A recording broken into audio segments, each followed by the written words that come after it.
आज ये मेरे पास में सेट आया है। तो सेट तो नहीं, ये बोर्ड आया है। तो ये बोर्ड में जो प्रॉब्लम है कि कस्टमर का कहना है कि उनका पास जब आया था तो ऑटोपोड बना रहा था। तो उन्होंने चेक किया, ऑटोपोड बना रहा है। अब उन्होंने कोशिश किया ऑटोपोड को हटाने के लिए, तो उनका समझ में नहीं आया कि ऑटोपोड क्या होता है। तब वो फिर मेरा पास में लेके आए कि अब ये ऑटोपोड बन रहा है, आप देखो। तो मैं जब चेक किया तो ऑटोपोड नहीं बन रहा है, तो सेट जो है डेड था। तो मैं जब चेक किया ये ऑलरेडी डेड है। डेड बोलने से अब इसमें कोई ऑटोपोड नहीं बन रहा है, क्योंकि वो मेरा पास में फ्रेम वगैरह कुछ नहीं लाए हैं। लाते तो मैं उसको चेक करता था। अब मेरा काम है वो विदाउट फ्रेम अगर लाए हैं तो हमको इसको रिपेयर भी करना है। और मेरा पास में मिडिल है, मिडिल में उसको डाल के एक बार मैं चेक करूँगा। तो ये है मिडिल, ये इसमें डिस्प्ले वगैरह कुछ नहीं है, तो इसमें ही मैं डाल के उसको चेक करूँगा। तो फर्स्ट मेरा काम है अभी कि इसको बनाने के लिए हमको क्या क्या चीज़ चेक करना है, क्या नहीं करना है। और मिडिल में डालने से पहले एक चीज़ है कि मेरे को ये टीना को पहले हटा लेना पड़ेगा, क्योंकि इसको अगर मैं हटा लूँगा तो चेक कर पाऊँगा कि एक्चुअली में सेट में प्रॉब्लम क्या है और क्या नहीं है।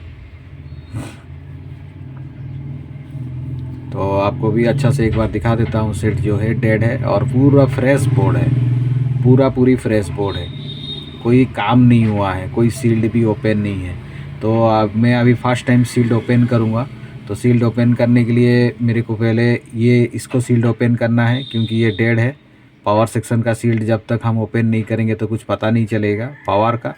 और ये सीपीयू साइड का भी सील्ड हम ओपन कर लेंगे, क्योंकि ये जो सेट है ड्रॉप डाउन था। ड्रॉप डाउन केस में ज़्यादातर क्या होता है ना, सीपीयू रिवॉल्व करना पड़ता है। तो इसलिए पहले इसको और इसको दोनों को पहले मैं हटा लेता हूँ। हटा के फिर आपको बोर्ड को मैं दिखाता हूँ। तो ये जो बोर्ड है इसका देखिए मैं सील्ड पूरा नहीं निकाला, क्योंकि यहाँ से चेकिंग हो जाएगा, पावर आईसी का पूरा डिटेल्स चेक हो जाएगा। और इस साइड पे हम सीपीयू का जो है टीना हटा दिए हैं, क्योंकि हो सके एमएमसी को रिवॉल्व करना पड़ सके, या तो इसका हेल्थ चेक करना पड़ेगा। क्योंकि उनका पोर्ट बन रहा था, वो बोल रहे थे, तो मेरा पास आए तो पोर्ट नहीं बना। तो मेरा पास में ये मिडिल है। अब इसमें डाल के हम एक बार पहले उसका चार्जिंग क्या एम्पियर ले रहा है पहले उसको देख लेते हैं, क्योंकि ऐसे मोबाइल बनाने से पता कुछ नहीं चलेगा। तो जब तक ये एक बड़ा प्रॉब्लम होता है मेरा यहाँ कि मैक्सिमम टाइम में बोर्ड आ जाता है और मिडिल उडिल कोई नहीं लाता है, जिसके लिए दिक्कत होता है।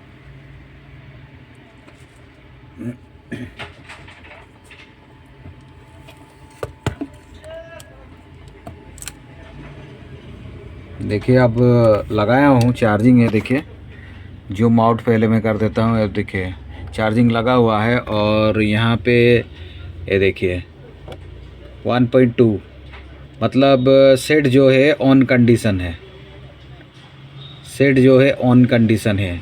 उस टाइप का रीडिंग आ रहा है। ये देखिए रीडिंग किस टाइप का फ्लक्चुएशन भी हो रहा है। तो हम क्या करेंगे, यहाँ पे एक डिस्प्ले पहले लगा के देखेंगे। तो ये एक फटा टूटा डिस्प्ले है। तो पहले इसको पहले आप हम क्या करें, पहले लगा लेते हैं।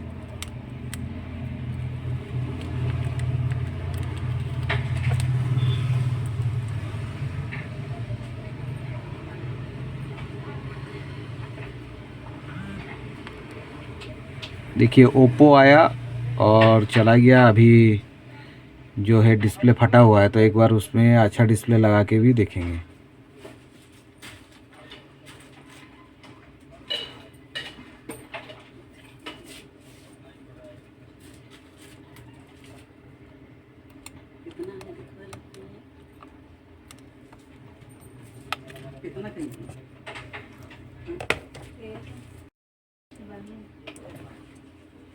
तो एक नया कॉम्बो इसका ऊपर हम लगा के देखेंगे।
तो अभी फर्स्ट लोगो जाके सेकंड लोगो रनिंग है, ओप्पो लिख रहा है यहाँ पे, लेकिन जो ओप्पो लिखा हुआ है, देखिए जो ओप्पो लिखा हुआ है वो कंटिन्यू चल रहा है, सेकंड लोगो पे कंटिन्यू है सेट। तो ये स्टिकर का अगर हम पूरा हटाएंगे तो आपको पता चलेगा, देखिए सेकंड लोगो पे कंटिन्यू है, तो उतना देरी तक कोई कंटिन्यू नहीं रहना चाहिए।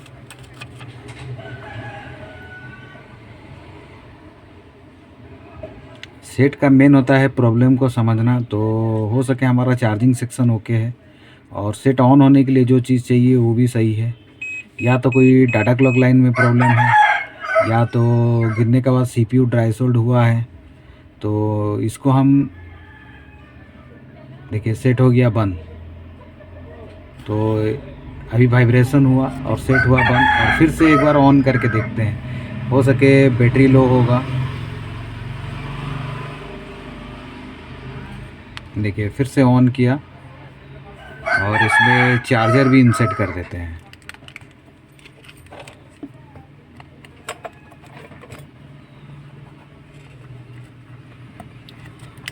ये देखिए चार्जर लगा हुआ है। अब चार्जर इंसर्ट हुआ है तो आपको रीडिंग भी दिखा देता हूँ उस बीच में। ये जो रीडिंग है 1.2, पहले भी आ रहा था 1.5 तक गया था, फिर 1.1 तो अभी फिर यहाँ पे फिर वही सेम हाल पे चल रहा है, चार्जिंग लगा हुआ है। तो अभी फिर से वही सेम कंडीशन में सेट जो है ऑफ हो गया है। तो आपको और एक बार दिखा देता हूँ, ये देखिए सेट जो है ऑफ हो गया है, लेकिन जो चार्जिंग एम्पियर ले रहा है वो देखिए यहाँ पे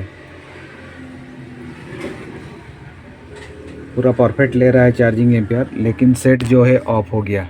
तो हम क्या करेंगे कि ये जो प्रॉब्लम है इसके लिए हम पहले क्या करेंगे, पावर सेक्शन को चेक नहीं करेंगे, क्योंकि फर्स्ट लोगो सेकंड लोगो भी कंप्लीट होने को जाता है फिर ऑफ होता है। तो हम सेकंड पावर आईसी को चेक नहीं करेंगे, सिर्फ पावर आईसी का एक बार हम वहाँ पे कूल टेस्ट करेंगे, ताकि कोई बॉक पे जीआर प्रॉब्लम तो नहीं है, क्योंकि वहाँ पे शॉर्टिंग तो नहीं होगा, इतना तो कंफर्म हो गया, क्योंकि सेट हाथ से गिरा हुआ था। हो सके कोई कंपोनेंट मिसिंग हुआ हो, या तो सीपीयू में ड्राई सोल्ट का प्रॉब्लम आ गया हो।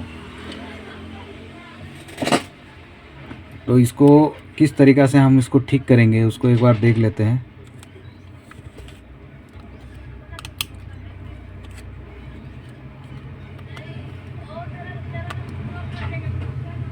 अभी सेट में हम पूरा डिटेल्स जो चेक किए, चेक करने से जो भी पता चला कि सेट जो है ऑन कंडीशन है, लेकिन सेट पूरा ऑन नहीं हो रहा है। फर्स्ट लोगो कंप्लीट करता है और सेकंड लोगो कंप्लीट नहीं कर पाता है।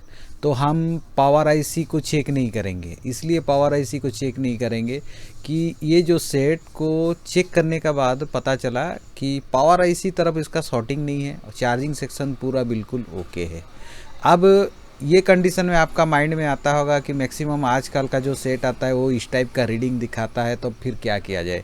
एक्चुअली में इसमें एक पावर आईसी लगा हुआ है, तो इसका रीडिंग इस टाइप का आएगा और सेट फास्ट और सेकंड लोगो पे चल जाने से। लेकिन जो आपका जिसमें 3-4 पावर आईसी लगे रहता है, उसमें क्या है कि डेड कंडीशन में भी आपको ऑन कंडीशन का मतलब यूएसबी बूस्टर पर रीडिंग दिखाएगा, लेकिन आपका सेट जो है पावर सेक्शन में भी आपका सप्लाई जो है शॉर्टिंग रहेगा या ड्रॉप रहेगा। तो फर्स्ट अभी हम सीपीयू का साइड में जितना भी कंपोनेंट्स लगा है इस मोबाइल को बोर्ड को चेक करने के बाद पूरा कंफर्म हो गए कि हमारा सीपीयू ही रिवॉल्व करना पड़ेगा या तो एमएमसी, दोनों से कौन सा रिवॉल्व करेंगे और या तो किसको हीट दे के हम चेक करेंगे।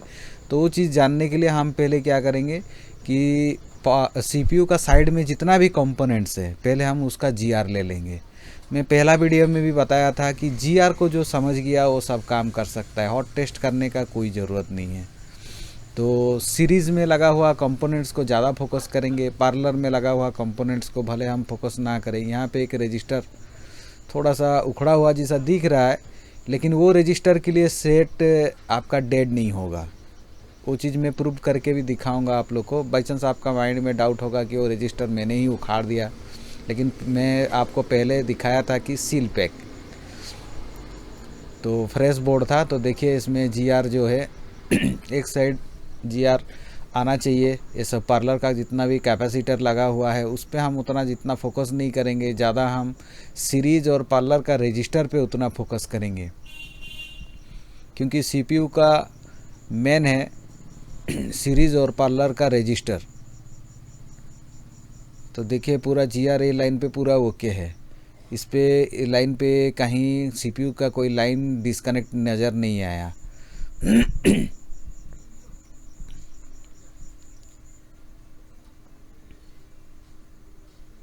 सिर्फ हमको एक ही जगह जीआर थोड़ा सा कम मिला और वो लाइन में जीआर कम ही आता है।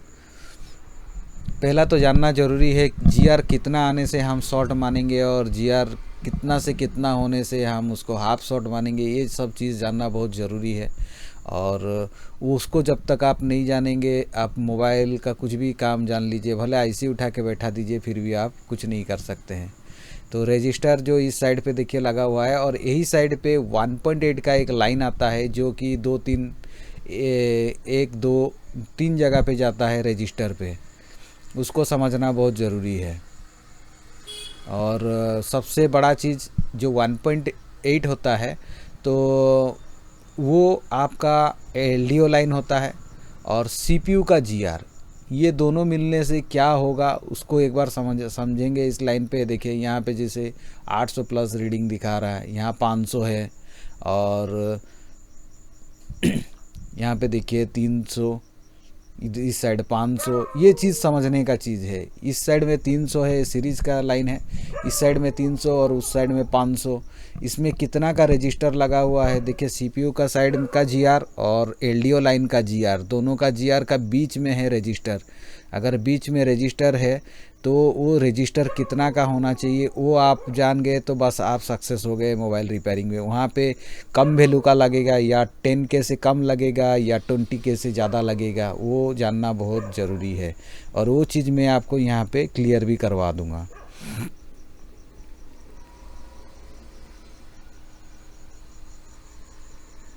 $500 प्लस है,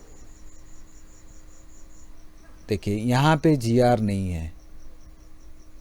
यहाँ पे 1.8 एलडीओ लाइन का जो है वो जीआर ओके दिखा रहा है, 300 प्लस है, लेकिन इस साइड पे जीआर नहीं है, सीपीयू का साइड वाला जीआर नहीं है। आइदर रजिस्टर उठा हुआ नज़र आ रहा है, हो सके नीचे जीआर होगा या तो सीपीयू से कटा होगा, लेकिन वो लाइन के लिए हमारा सेट जो है डेड नहीं होगा, क्योंकि वो ऑक्स का लाइन है। ऑक्स इन होता है एक, जिसमें कि आपका मतलब वहाँ पे कम से कम अगर हम विदाउट रजिस्टर अगर हम चेक करते हैं तो कम से कम 500 प्लस जीआर आना चाहिए, लेकिन रजिस्टर लगने का बाद 700 प्लस जीआर हो जाना चाहिए। इसलिए 700 होना चाहिए कि एलडीओ लाइन का 1.8 उसका भी जीआर है प्लस सीपीयू का जीआर, दोनों का जीआर का बीच में जब रजिस्टर 20K से ऊपर का वहाँ लगेगा तब क्या होगा कि सीपीयू साइड में जीआर हाई हो जाएगा, जस्ट थोड़ा सा बढ़ेगा। ये चीज़ हमको जानना है। ये फार्मूला है, ये एक स्पेशल चीज़ है, ये आप खुद ही प्रैक्टिस करके मतलब मल्टीमीटर और बोर्ड दोनों को यूज़ करके आप चेक करते करते जाएंगे, तब समझ पाएंगे कि इस जगह में लो वैल्यू का रजिस्टर लगा हुआ है वहाँ क्या करेंगे, यहाँ हाई वैल्यू का लगा हुआ है यहाँ करेंगे। क्योंकि ज़्यादातर बोर्ड में जो है कैपेसिटर लगा रहता है, और कैपेसिटर का बाद अगर देखेंगे तो जो रजिस्टर लगा रहता है वो रजिस्टर ज़्यादा पुल अप और पुल डाउन जितना भी रजिस्टर होता है वो डिवाइडेड सर्किट का ही रोल निभाते हैं। तो बहुत कम रजिस्टर जो है आपको अलग कुछ काम के लिए मिलेगा, नहीं तो ज़्यादातर आपका यही एक ही काम कि वोल्टेज को, सिग्नल को आप आगे लेने के लिए वोल्टेज चाहिए, उस जगह में रजिस्टर दिया जाएगा ताकि वो 1.8 जो रजिस्टर वोल्टेज आता है तो उस 1.8 को साथ में और सिग्नल का लाइन को भी लेके जाना है। जैसे कैपेसिटर सीरीज में रहता है तो सिग्नल आगे बनता है तो फ्रीक्वेंसी बनता है, तो बस यही सभी काम करता है। तो हम अगर वो चीज़ को समझ जाएंगे, खास करके आप अगर स्क्रैप बोर्ड लेंगे, स्क्रैप बोर्ड को लेके आप स्क्रैप बोर्ड पे आप रजिस्टर को निकाल के दोनों साइड अगर चेक करते जाएंगे ना तो आपका प्रॉब्लम सॉल्व हो जाएगा। और इसमें क्या है कि हम क्लियर हो गए हैं कि रजिस्टर को तो हम करेंगे, मैं आपको दिखाऊंगा। तो थोड़ा सा जो कार्बन उसका जो हीट सिंक पे जो पेस्ट है वो लगा हुआ है उसको क्लीन कर लेता हूँ। तो हम सीपीयू को पहले हल्का हीट देंगे और हीट दे के पहले सेट को ऑन भी करेंगे, और ऑन करने का बाद फिर वो जो रजिस्टर है वो रजिस्टर को मैं लगाऊंगा, क्योंकि अभी अगर मैं नया रजिस्टर डाल दूंगा तो आपको समझ में नहीं आएगा कि रजिस्टर जस्ट थोड़ा सा उठा हुआ सा दिख रहा है, लेकिन वो प्रॉपर सेट जो प्रॉब्लम दिखा रहा है सेकेंड लोगों पे ऑफ हो जाना, उसके लिए है या क्या के लिए है। तो पहले हम रजिस्टर को निकाल लेते हैं। और मैं एसएमडी का बारे में जो बता रहा था, एसएमडी का जो आपका कोलैबोरेशन का बारे में, जैसे मैं अभी थोड़ा सा एआर ज़्यादा कर दिया हूँ, टेम्परेचर सेम रखा हूँ। अभी अगर मैं रजिस्टर को उठाता हूँ, अगर थोड़ा सा बाई मिस्टेक होता है तो रजिस्टर क्या है कि उड़ जाएगा। ये क्लियर सा बात है, रजिस्टर है जो कि उड़ जाएगा। तो उस चीज़ को एसएमडी कोलैबोरेशन का माध्यम से जानना बहुत ज़रूरी है कि हम एसएमडी जब यूज़ करते हैं, मार्केट में बहुत सारा एसएमडी आता है, तो वो एसएमडी को हम किस तरीक़ा से, कोई भी एसएमडी मिल जाए, हम किस तरीक़ा से काम करेंगे, लास्ट में मैं उसका बारे में भी थोड़ा सा बताऊंगा ज़रूर। देखिए रजिस्टर थोड़ा एआर ज़्यादा है तो रजिस्टर जो है गुम, अगर इस टाइप का अगर आप भी काम करेंगे तो आपका भी होगा। तो आप, मैं पहले बता दिया था मैं थोड़ा एआर ज़्यादा रखा था, तो मैं खुद जाना कि मैं एआर ज़्यादा रखा हूँ तो मेरा गुम हो गया। लेकिन सेकंड स्टेप में क्या करूँगा, जब भी रजिस्टर को निकालूंगा तो थोड़ा एआर कम कर लूँगा तो मेरा गुम नहीं होगा। तो बस यही है, थोड़ा थोड़ा करके अगर एआर और टेम्परेचर को हम अगर चेक करते जाएंगे प्रॉपर, तो हमारा जो एसएमडी हो प्रॉपर जगह सेट हो जाता है। कितना में हम उठा सकते हैं, कितना एआर में मेरा कंपोनेंट्स उड़ेगा नहीं, और कितना में मेरा कंपोनेंट्स उड़ जाता है वो हम जान पाएंगे। एक चीज़ गया एआर, और टेम्परेचर जो है तो पहले थोड़ा क्लीन कर देते हैं। फिर और एक स्क्रैप बोर्ड से यहाँ एक रजिस्टर लगाएंगे, लेकिन रजिस्टर लगाने से पहले हम सेट को ऑन करके देखेंगे। और मैं पहले भी बोला हूँ, ये जो लाइन है सेट ऑन के लिए इसका कोई रीज़न नहीं है। ये लाइन में जो जीआर नहीं है सेट ऑन का साथ इसका कोई मतलब नहीं है। ये ज़्यादातर माइक, स्पीकर, ये सब लाइन के लिए ये लाइन काम में आता है। और ये लाइन का साथ सेट डेड का कोई मतलब नहीं है, सेकंड लोगों का कोई मतलब नहीं है। उसको भी हम चेक करेंगे, सीपीयू पे थोड़ा सा हीट देंगे और चेक करेंगे। लेकिन एसएमडी कोलैबोरेशन का अगर बात करें तो एसएमडी कोलैबोरेशन में मेन होता है कि एक बार एआर को आप समझ जाएं तो फिर उसके बाद टेम्परेचर जो है आप डाउन करते करते धीरे धीरे ला के आप जान पाएंगे कितना टेम्परेचर में आपका बोर्ड जो है पंपिंग नहीं हो रहा है, फुल नहीं रहा है, और कितना में प्रॉपर आपका निकल रहा है। और जब पीपीडी यूज़ करते हैं तब कितना में काम कर रहा है। इसके लिए आपको एसएमडी को समझना बहुत ज़रूरी है। तो एक बार जीआर में आपको दोनों साइड का दिखा देता हूँ, सीपीयू साइड कितना जीआर है और एलडीओ लाइन का साइड कितना जीआर है, जो कि पावर से आता है एलडीओ लाइन। देखिए ये हो गया सीपीयू का साइड 500 प्लस है, और एलडीओ लाइन में देखिए 300 प्लस है। तो मान लीजिए 500, 300, 800 हो गया। तो कम से कम अगर यहाँ पे रजिस्टर लगेगा तो सीपीयू साइड में कम से कम 700 प्लस होना चाहिए, और एलडीओ लाइन का साइड में कम से कम 300 प्लस ही रहना चाहिए।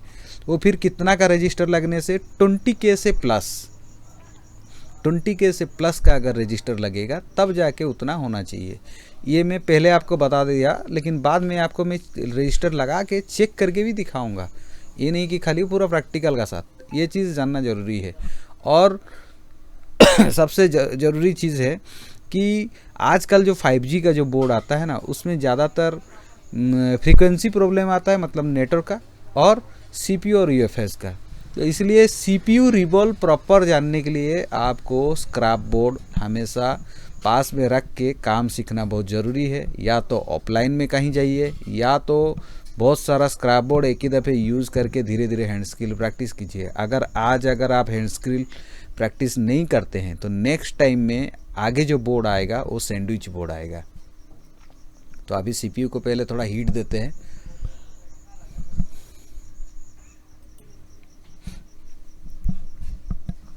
तो CPU को हीट देने का टाइम में हम सिर्फ पतला नोजल यूज़ कर सकते हैं, या तो बड़ा नोजल, ऐसा कोई दिक्कत नहीं है। और ये है स्क्रैप बोर्ड, और ये स्क्रैप बोर्ड से हम रजिस्टर चेक करेंगे। जबकि CPU का साइड का ही हमारा रजिस्टर गुम हुआ है।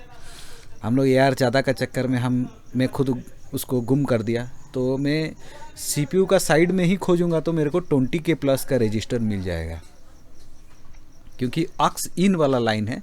तो वहाँ पे मिनिमम 20K प्लस, और 20K से लेके 35 तक का हम रजिस्टर डाल सकते हैं। ऐसा कुछ नहीं है कि पर्टिकुलर सेम होगा तब होगा।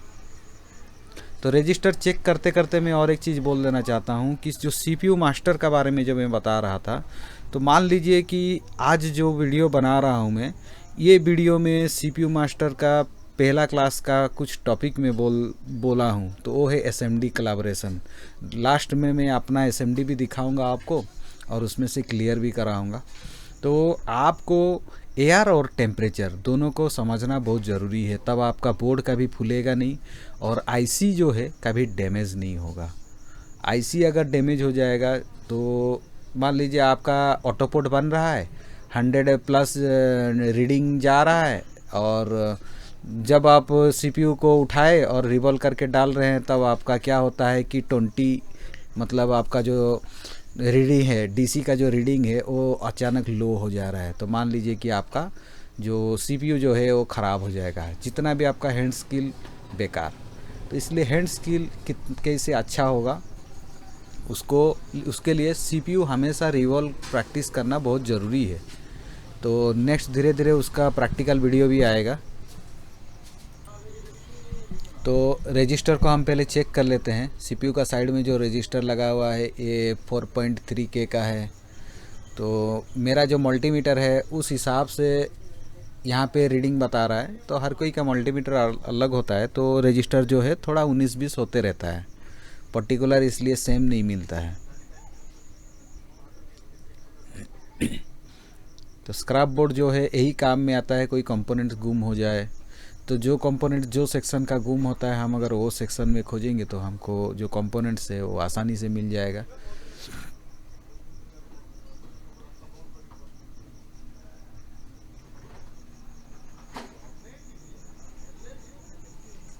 ज़्यादातर आप देखे रहेंगे कि YouTube में जितना भी आता है कि मेरा पास एक 9A आया और इसमें ये प्रॉब्लम है, मैं CPU रिवॉल्व कर दिया और सेट ओके हो गया। तो CPU रिवॉल्व कंटिन्यू अगर वीडियो छोड़ते जाएंगे तो आप लोग को भी मज़ा नहीं आएगा। नहीं, ये वीडियो छोड़ा है, CPU रिवॉल्व ही करेगा। इसलिए मैं कभी CPU रिवॉल्व का वीडियो नहीं छोड़ता हूँ, मैं डिटेल्स बताता हूँ ताकि मैं जो भी समझा आपको भी बताऊँ, आप लोग भी समझें। तो मज़ा लगता है वैसे काम करने में, कुछ नया चीज़ दिखाने में। अगर मैं इसका CPU रिवॉल्व दिखाऊंगा तो आपको मज़ा नहीं लगेगा, बोर लगेगा, ये तो हमको आता है।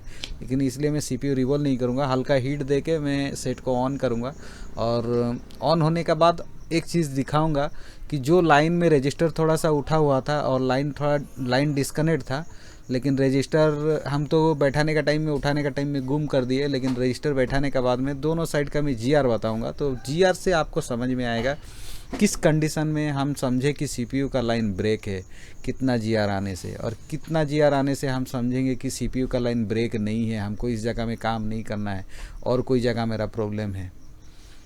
तो पहले IC को पहले हीट दे लेते हैं। तो मेरा अभी जो टेम्परेचर है वो मैं 360 का रखा हूँ,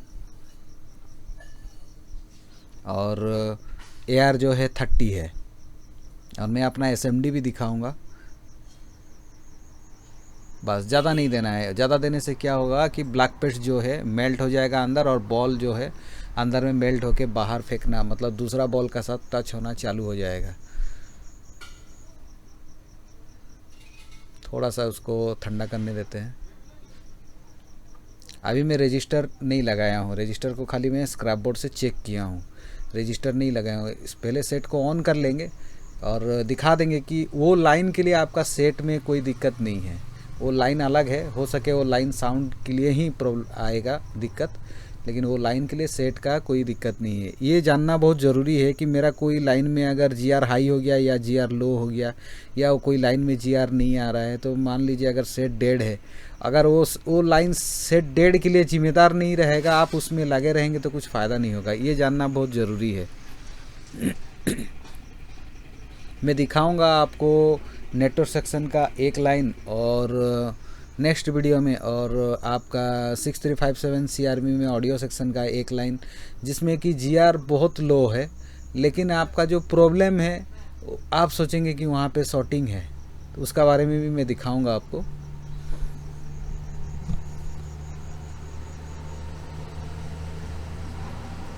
अभी जो हिट में दिया, अभी तो हम चेक करेंगे, लेकिन ये जो है कस्टमर ख़राब होने वाला काम है। देखिए यहाँ पे क्या हमको सीखने मिला, ये सेट ऑन होने के बाद हम बताएंगे आपको, आप लोग को भी क्या चीज़ सीखने मिलेगा। ये जो कस्टमर ख़राब होने वाला काम इसलिए मैं बोल रहा हूँ कि हम लोग खाली हीट दे दिए, लेकिन ये क्या है ना, थोड़ा देरी सेट चलेगा, फिर वही सेकंड लोगों में अटकना चालू हो जाएगा। या तो कभी स्विच ऑफ किए तो हो जाएगा, या तो 15 दिन या तो 1 महीना। ये ज़्यादा दिन चलने वाला काम नहीं है। इसका CPU को हमको रिवॉल्व करना पड़ेगा। अगर कस्टमर को ज़्यादा टाइम के लिए अगर आप कस्टमर को भरोसा दिलाएंगे तो आपको CPU को रिवॉल्व करना पड़ेगा। ये कस्टमर ख़राब होने वाला काम अच्छा नहीं होता है। तो अभी हम डिस्प्ले लग गया, अभी एक बार ऑन करके आपको दिखा देता हूँ।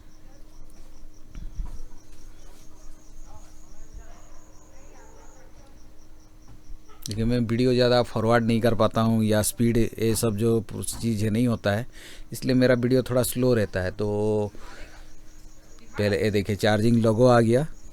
अब सेट को ऑन करते हैं। चार्जिंग 0 है, लेकिन सेट जो है ऑन हो जाएगा। चार्ज पे लगे हुआ कंडीशन में सेट ऑन हो जाएगा। मेरा वीडियो में आपको सीखने में बहुत कुछ मिलेगा, और सबसे बड़ा चीज़ है अगर आप GR को समझ जाते हैं। GR अगर जो समझ गया तो बहुत कुछ कर सकता है। अगर आप GR का बारे में जानना चाहते हैं तो ऑनलाइन क्लास ज्वाइन कर सकते हैं। मैं ऑनलाइन क्लास के बारे में भी पहले आपको डिटेल्स बताया हूँ।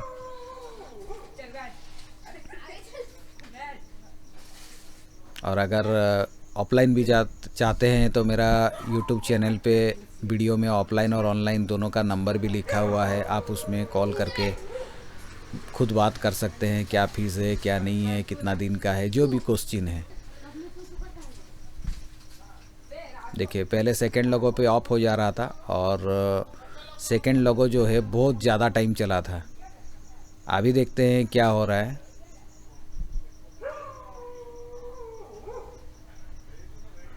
अगर सेम कंडीशन रहा तो हम CPU रिवॉल्व करेंगे, और सेम कंडीशन नहीं रहा, ये देखिए आ गया।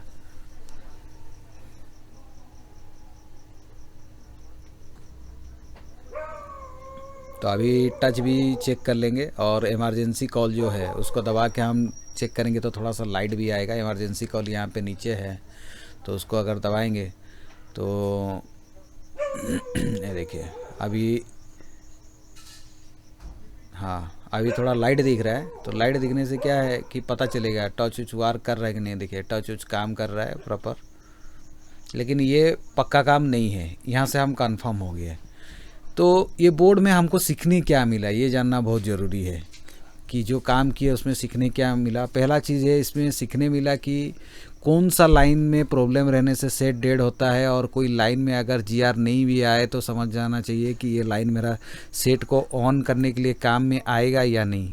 पहले वो जानना ज़रूरी है। और एक चीज़ GR का बारे में तो मैं बताता हूँ, और CPU कब रिवॉल्व करना चाहिए और किस कंडीशन में करना चाहिए वो भी हम जान पाएंगे। और थर्ड चीज़ होता है कि सेट ऑन होने का टाइम में हम खुद समझना ज़रूरी है कि कौन सा section, charging section, power section, या CPU या MMC, कहाँ पे हम काम करें, वो चीज़ के बारे में हम इस वीडियो में पूरा क्लियर जान पाएँ। जैसे कि मेरा सेकंड लोगो पे गया और सेट ड्रॉप डाउन था, तो मैं खुद समझ गया कि नहीं, मेरे को CPU का पास में ही चेक करना है। तो क्लियर हो गया। मैं चार्जिंग सेक्शन, पावर IC का पास में भी कोई वोल्टेज या GR कोई भी चीज़ नहीं लिया। तो ये जो है धीरे धीरे अगर आप चैनल पे लगे रहेंगे, देखते रहेंगे वीडियो, तो आपको समझ में आएगा कि शॉर्टकट प्रोसेस में धीरे धीरे काम कैसे होगा। और शॉर्टकट प्रोसेस में धोखा भी कैसे होता है वो भी नेक्स्ट वीडियो में भी हम जानेंगे। दो चीज़ है, जैसे नेटवर्क सेक्शन और साउंड सेक्शन। जो सेक्शन को नहीं समझ पाएगा वो बोर्ड को सोचेगा कि यहाँ पे शॉर्ट है, लेकिन सब कुछ ख़त्म हो जाएगा तब पता चलेगा कि CPU उड़ चुका है। तो यहाँ पे जो रजिस्टर है उसको उठा के हम वहाँ डालेंगे। और मैं पहले भी बता दिया था, जो रजिस्टर हम निकालेंगे यहाँ से, वो रजिस्टर का प्रॉब्लम नहीं है सेट को ऑन करने के लिए, वो साउंड या माइक के लिए प्रॉब्लम करता है।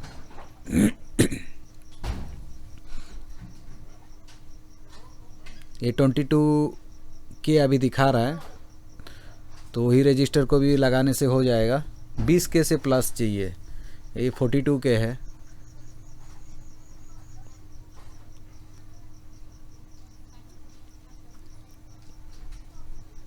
तो इसको लगाने के बाद हमारा पावर IC साइड में जो 300 प्लस GR था वो रहेगा, लेकिन CPU साइड में जो 500 प्लस दिखा रहा था वहाँ पे और कुछ ऐड हो जाएगा। मतलब शायद 600 प्लस या 700 करीबन 700 प्लस हो जाना चाहिए GR।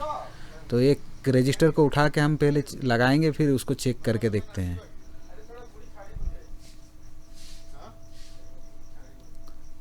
तो इसमें से क्या चीज़ पता चलेगा, वो सेट तो हमारा ऑन हो गया। साउंड के लिए प्रॉब्लम आएगा नहीं आएगा वो तो बाद का बात है, लेकिन हम रजिस्टर को लगा देंगे ताकि जो प्रॉब्लम रहेगा वो सॉल्व होगा। प्लस इसमें से एक चीज़ क्लियर हो गया कि अगर वो लाइन पे अगर हम कभी चेक करते हैं और 500 आया तो मतलब हम समझ जाएंगे कि CPU से ओके है, रजिस्टर ख़राब है। अगर वहाँ पे GR ही नहीं आया तो हम समझ जाएंगे, 300 प्लस GR आया तो समझ जाएंगे कि CPU से तो 500 आना चाहिए और 300 कैसे आया, मतलब CPU ड्राई है। टोटली नहीं आया तो डिस्कनेक्ट है। तो यहाँ पे आप बहुत सारा चीज़ समझ जाएंगे। जैसे विदाउट रजिस्टर पे हम चेक किए थे तो 500 प्लस था CPU तरफ। मान लीजिए अगर रजिस्टर लगाने का बाद अगर CPU का रीडिंग को काट दिया जाए, लाइन को काट दिया जाए, तो रजिस्टर का एक साइड में 300, दूसरा साइड में भी 300 से थोड़ा सा कम, मतलब 300 राइट 300 या तो 300 से थोड़ा सा कम आएगा। क्योंकि रजिस्टर लगा हुआ है तो थोड़ा सा वोल्टेज जैसे रजिस्टर लगाने से ड्रॉप करता है, उसी तरह थोड़ा सा वो GR भी ड्रॉप करेगा। तो उतना आने से हम कभी नहीं समझ सकते हैं कि CPU का कनेक्टिविटी है, क्योंकि CPU का कनेक्टिविटी होने से 500 प्लस हो जाना चाहिए। तो उस कंडीशन में हमको CPU को रिवॉल्व करना पड़ता है। तो अभी तो हम CPU रिवॉल्व करेंगे, लेकिन CPU रिवॉल्व करने से पहले इसको हम एक बार GR आपको मैं क्लियरली दिखा दूंगा। थोड़ा बोर्ड को ठंडा होने देते हैं।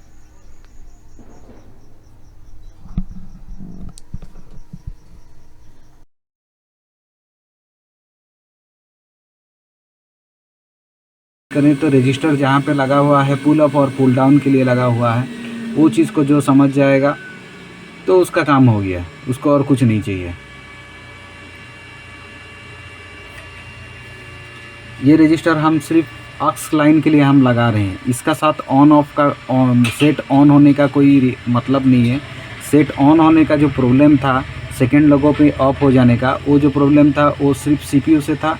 CPU हम उठा के फिर से रिवॉल्व करेंगे, लेकिन पहले हम इसको लगा के फिर मैं आपको सेट को एक बार ऑन करके दिखा देता हूँ। ऑन करके तो मैं पहले दिखा चुका हूँ, इसको लगाने के बाद भी सेट को एक बार ऑन करके दिखा देता हूँ। और जो SMD कोलैबोरेशन है उसका बारे में अगर एक ही भाई का कमेंट था, तो उनका बारे में भी मैं कुछ तो वीडियो में बताया, और बाकी कुछ जो है मैं आपको ज़रूर बताऊंगा, और प्रैक्टिकल का साथ, क्योंकि प्रैक्टिकल करने से आप लोग को अच्छा लगेगा।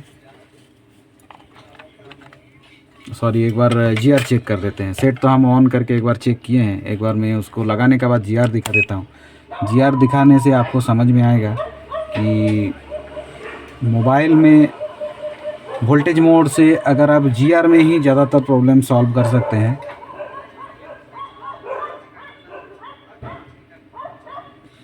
तो अभी मल्टीमीटर जो है डायोड मोड पे है और ये देखिए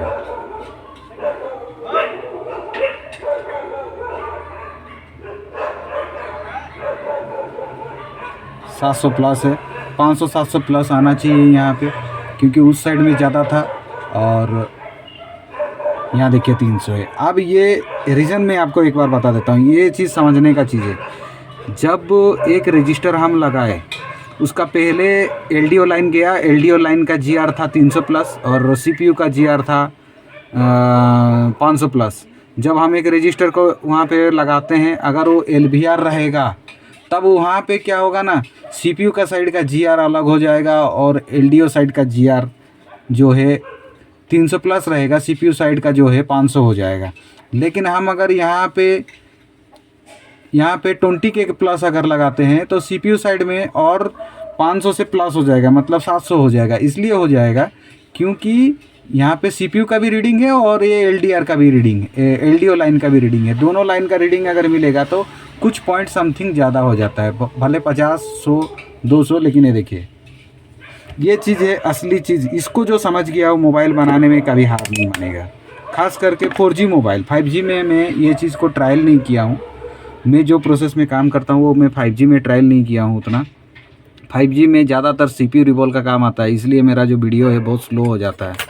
तो ज़्यादातर कंटिन्यू CPU रिवॉल्व जो है छोड़ने को इच्छा नहीं होता है। तो इसको मैं एक बार कर दिया तो और एक बार चेक करके दिखा देता हूँ और फिर मैं बाद में CPU रिवॉल्व करूँगा। और CPU रिवॉल्व का वीडियो आप लोग बहुत देखे हैं, इसलिए सेम CPU रिवॉल्व करके दिखाने को इंटरेस्ट नहीं है। ये डेड था लेकिन क्या करें, फोल्ड वही CPU पे ही निकल गया।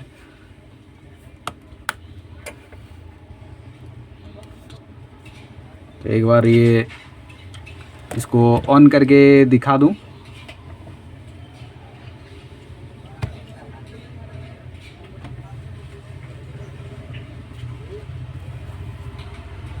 इसको तो मैं ऑन करके दिखा चुका हूं।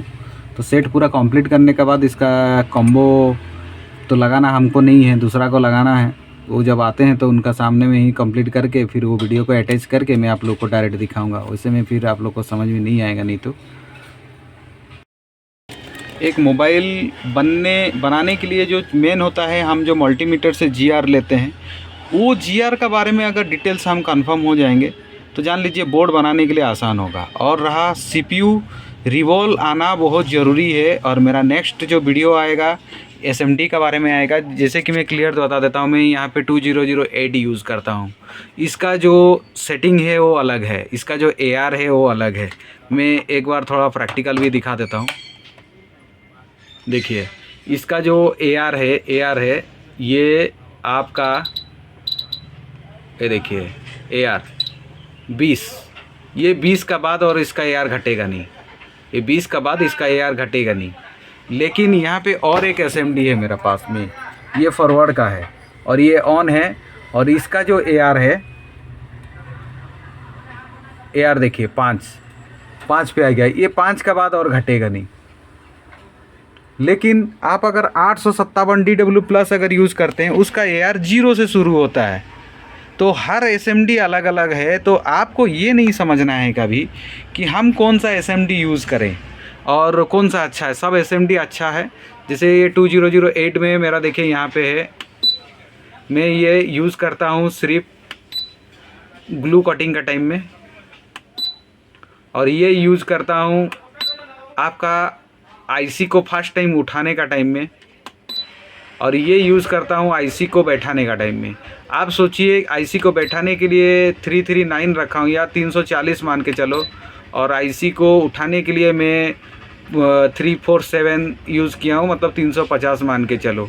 सिर्फ 10 का डिफरेंस में मैं कर रहा हूँ। और एक चीज़ मैं दिखा देना चाहता हूँ, यहाँ पे ये जो है 311, ये में मतलब आपका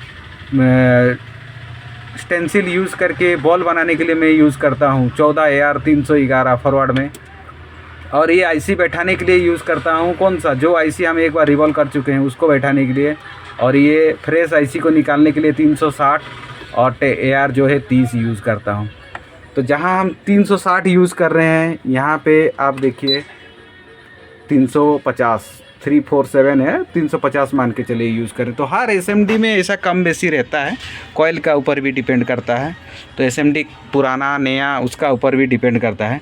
तो इसलिए कहीं ना कहीं हमारा मेन जो मोटो रहता है कि SMD को समझना है। अगर हम SMD समझ जाएंगे ना तो बाकी सारा चीज़ समझ जाएंगे। ये सेट एक तरफ से ओके हो गया, बस खाली मेरा CPU रिवॉल्व करना बाकी है।